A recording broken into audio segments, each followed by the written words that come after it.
Welcome back. Andhra Pradesh 2024-25 10th class విద్యార్థులకు ఈ సంవత్సరం నుంచి పూర్తిగా కొత్త సిలబస్ని ఇంప్లిమెంట్ చేయడం జరుగుతుంది. ఈ విధంగా ఈ పూర్తిగా కొత్త సిలబస్తో వీళ్ళు 2025 మార్చిలో పబ్లిక్ ఎగ్జామ్ రాయబోతున్నారు. ఈ వీడియోలో మీకు ఈ కొత్త సిలబస్కి సంబంధించి పూర్తి ఎనాలిసిస్ అనేది ప్రజెంట్ చేయడం జరుగుతుంది. అంటే ప్రతి సబ్జెక్ట్ దాని సిలబస్ ఎంత ఉంది, డిఫికల్టీ లెవెల్ ఎలా ఉంటుంది, ఈ సిలబస్తో పాస్ అవటం ఎలాగా, అంతేకాకుండా మంచి మార్కులు తెచ్చుకోవటం ఎలాగా అనేది పూర్తి ఇన్ఫర్మేషన్ని సబ్జెక్ట్ టు సబ్జెక్ట్ ఎక్స్ప్లెయిన్ చేయడం జరుగుతుంది.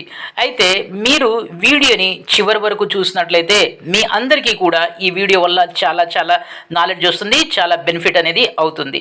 అంతకన్నా ముందు మీరు కనుక మొదటిసారి నా ఈ ఛానల్ చూస్తున్నట్లయితే సబ్స్క్రైబ్ చేసుకొని ప్రక్కనే ఉన్న బెల్ ఐకాన్ని ప్రెస్ చేస్తాం మర్చిపోవద్దు.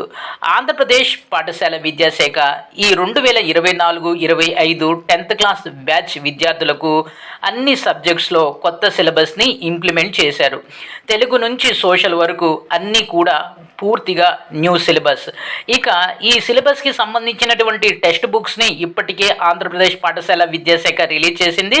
టెక్స్ట్ బుక్స్లో బేసికల్లీగా లాంగ్వేజెస్ మినహా అంటే mathematics, social studies, biology, physics, chemistry ఈ సబ్జెక్ట్స్ అనేవి బై లాంగ్వేజ్లో వస్తున్నాయి. అంటే ఒక సైడు ఇంగ్లీష్లో, ఇంకో సైడు తెలుగులో దాని వెర్షన్ అనేది ఉంటుంది.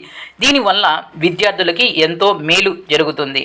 ఇక ఈ అన్ని సబ్జెక్ట్స్లో ఒక్కో సబ్జెక్ట్స్ని మనం తీసుకొని ఆ సబ్జెక్ట్లో ఉన్నటువంటి సిలబస్ ఏంటి, ఈ సిలబస్ అంటే ప్రీవియస్ సిలబస్కి దీనికి ఉన్నటువంటి డిఫరెన్స్ ఏంటి, ఈ సిలబస్లో విద్యార్థి ఏ విధంగా పాస్ అవ్వగలడు, కేవలం పాస్ అవటమే మాత్రమే కాకుండా మంచి మార్కులు ఏ విధంగా తెచ్చుకోగలడో చూద్దాం. మొదటగా చాలామంది విద్యార్థులు డిఫికల్టీగా ఫీల్ అయ్యేటటువంటి మ్యాథమెటిక్స్ని తీసుకుందాం. మ్యాథమెటిక్స్లో ఈసారి మనకు 14 చాప్టర్స్ ఉన్నాయి. ఏ విధంగా అయితే ప్రీవియస్ టెక్స్ట్ బుక్లో 14th చాప్టర్స్ ఉన్నాయో అదే విధంగా సేమ్ చాప్టర్స్ అనేవి ఉన్నాయి.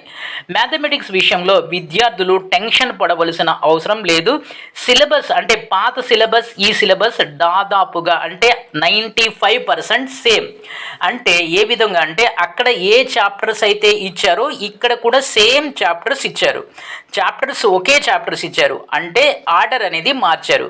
సో అక్కడ రియల్ నెంబర్స్ అని ముందు ఇస్తే ఇక్కడ వేరే లెసన్ అనేది లేక వేరే చాప్టర్ అనేది ముందు ఇవ్వడం జరిగింది. కేవలం ఆర్డర్స్ మాత్రమే మారింది తప్ప అక్కడ ఏ చాప్టర్స్ ఉన్నాయో ఇక్కడ కూడా సేమ్ చాప్టర్స్ ఉన్నాయి. అయితే ఈ చాప్టర్స్లో ప్రాబ్లమ్స్ని మనం కాన్సెప్ట్స్ని గనక మనం పరిశీలించినట్లయితే ఒక జస్ట్ 2 to 5% వేరియేషన్ అనేది ఉంది. అంతే తప్ప పెద్దగా మారినటువంటి విషయం ఏమీ లేదు. దీంతో విద్యార్థులు మ్యాథ్స్ పట్ల రిలీఫ్ అవ్వచ్చు. అంటే మ్యాథ్స్లో మంచి మార్కులు తెచ్చుకోవడానికి అవకాశం ఉంది. ఎందుకంటే ప్రీవియస్ ఏ సిలబస్ అయితే ఉందో అదే సిలబస్ దాదాపుగా ఇప్పుడు కూడా ఉంది. సో దీంతో మ్యాథ్స్ సమస్య అనేది మనకు తీరిపోయింది. మిగిలినటువంటి సబ్జెక్ట్స్లో రెండవ డిఫికల్ట్ సబ్జెక్ట్ ఏంటంటే సోషల్ స్టడీస్. దీన్ని సోషల్ సైన్స్ అంటాం. ఈ సోషల్ సైన్స్ సంబంధించి ప్రభుత్వం 4 టెక్స్ట్ బుక్స్ని ఇచ్చింది. ఈ 4 టెక్స్ట్ బుక్స్లో మొదటిది geography, economics, democratic politics and history. ఈ 4 టెక్స్ట్ బుక్స్ ఇచ్చారు. ఈ 4 టెక్స్ట్ బుక్స్లో మనకు అన్నిటికన్నా డిఫికల్ట్ పార్ట్ ఏంటంటే హిస్టరీ. ఈ హిస్టరీలో వరల్డ్ హిస్టరీ ఉంది, ఇండియన్ హిస్టరీ కూడా ఉంది. మొత్తం 5 చాప్టర్స్ లేక 5 లెసన్స్ ఇవ్వటం జరిగింది. నెంబర్ ఆఫ్ లెసన్స్ 5 ఉన్నప్పటికీ కూడా డిఫికల్టీ అనేది ఎక్కువగా ఉంది. గత సిలబస్తో కంపేర్ చేసినప్పుడు ఈ సిలబస్ కూడా కొంచెం కష్టంగా ఉంది. దాంతో కంపేర్ చేసినప్పుడు ఇక్కడ కొంచెం కష్టంగా ఉంది. సో ఇకపోతే ఈ హిస్టరీని పక్కన పెట్టినట్లయితే మిగిలినటువంటి 3 టెక్స్ట్ బుక్ల గురించి మనం చూసినట్లయితే నెక్స్ట్ టెక్స్ట్ బుక్ అయినటువంటి డెమోక్రటిక్ పాలిటిక్స్, దాన్ని పాలిటీ అంటాం. ఈ పాలిటీ కూడా సో హిస్టరీ అంత కష్టంగా లేకపోయినా ఈజీగానే ఉంది. హిస్టరీ అంత కష్టమైతే లేదు. ఇక మిగిలినటువంటిది జాగ్రఫీ ఓకే. అలాగే ఎకనామిక్స్తో మనకు వచ్చినటువంటి ఒక ప్లస్ లేక పాజిటివ్ పాయింట్ ఏంటంటే ప్రీవియస్ టెక్స్ట్ బుక్స్లో ఏదైతే సిలబస్ ఉందో ఎకనామిక్స్కి సంబంధించి దాదాపు దాంట్లో కొంత సిలబస్ని తీసి ఇక్కడ ఇవ్వడం జరిగింది. For an example globalization, ideas of development, ఇవి మనకు ప్రీవియస్ సిలబస్లో కూడా అంటే ప్రీవియస్ టెక్స్ట్ బుక్లో కూడా ఉన్నాయి, అవే లెసన్స్ ఇక్కడ కూడా ఇవ్వటం జరిగింది. ఈ 4 టెక్స్ట్ బుక్లో ఈజీగా ఉన్న బుక్ ఏంటంటే, లేక ఈజీగా ఉన్నటువంటి పార్ట్ ఏంటంటే, ఫస్ట్ ఎకనామిక్స్, ఆ తర్వాత జాగ్రఫీ. సో అన్నిటికన్నా డిఫికల్ట్ పార్ట్ ఏంటంటే హిస్టరీ. దీనిలో హిస్టరీలో మార్కులు తెచ్చుకోవాలంటే విద్యార్థి శ్రమించవలసి ఉంటుంది. అయితే ఇక్కడ మొత్తం 22 లెసన్స్ ఇచ్చారు. ఏదైతే ప్రీవియస్ టెక్స్ట్ బుక్లో 22 లెసన్స్ ఉండేయో అదేవిధంగా ఇక్కడ కూడా పూర్తిగా 22 లెసన్స్ని ఇవ్వటం జరిగింది. ఇక్కడ విద్యార్థికి పాజిటివ్ పాయింట్ ఏంటంటే లెసన్ని అంటే ప్రతి టెక్స్ట్ బుక్లో రాసినటువంటి కంటెంట్కి బై లాంగ్వేజ్లో రాయటం జరిగింది. ఒక సైడ్ ఇంగ్లీష్, ఇంకో సైడ్ తెలుగు, దాని యొక్క ఎక్స్ప్లెనేషన్ సేమ్ ఎక్స్ప్లెనేషన్ ఇవ్వడం జరిగింది.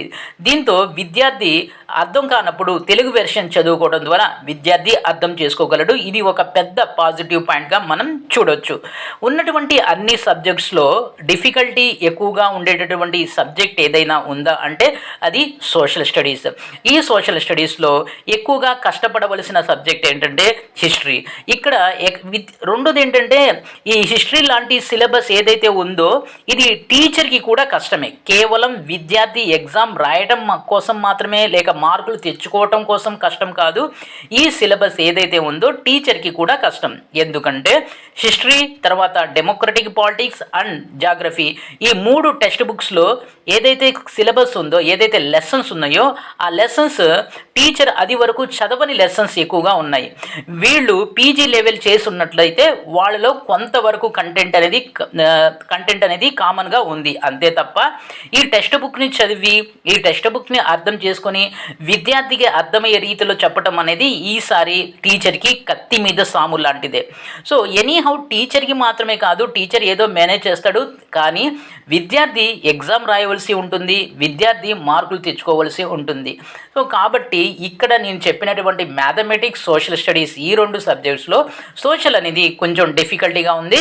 మోరెవర్ అంటే సోషల్లో ఎక్స్పెషల్లీ మనం హిస్టరీ కనుక కమాండ్ తెచ్చుకున్నట్లయితే, హిస్టరీలో కనుక మనం కమాండ్ తెచ్చుకున్నట్లయితే ఈసారి మార్క్స్ అనేవి మంచిగా తెచ్చుకోవచ్చు.